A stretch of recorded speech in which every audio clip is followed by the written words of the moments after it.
আসন্ন ঈদুল আজহাতে বাজারে আসছে নতুন নকশার টাকা। এ লক্ষ্যে ইতিমধ্যে নতুন টাকা ছাপানো শুরু হয়েছে।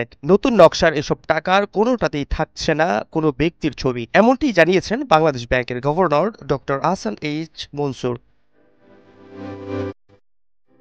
শনিবার রাজধানীর আগারগাঁওয়ে পল্লী কর্ম সহায়ক ফাউন্ডেশন ক্রেডিট এনহ্যান্সমেন্ট স্কিম উদ্বোধন অনুষ্ঠানে governor doctor Ahsan H Mansur এই ঘোষণা দেন।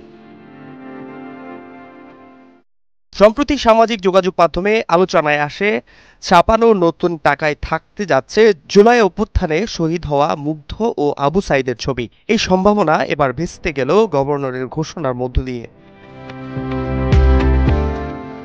গভর্নর জানান, নতুন মুদ্রায় থাকবে দেশের গুরুত্বপূর্ণ ঐতিহাসিক স্থাপনার ছবি, মসজিদ, মন্দির, গির্জা কিংবা বৌদ্ধবিহার।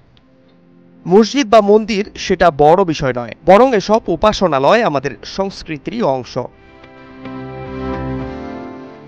তিনি বলেন, ঈদুল আজহাকে কেন্দ্র করে প্রথম দফায় ১,০০০, ৫০ ও ২০ টাকার নতুন নোট বাজারে ছাড়ার সিদ্ধান্ত হয়েছে। এর মধ্যে ২০ টাকার নোট ছাপার কাজ প্রায় শেষ। আগামী সপ্তাহে ব্যাংকের কাছে তা হস্তান্তর করা হবে। পরে ৫০ ও ১,০০০ টাকার নোট বুঝিয়ে দিবে টাকশাল।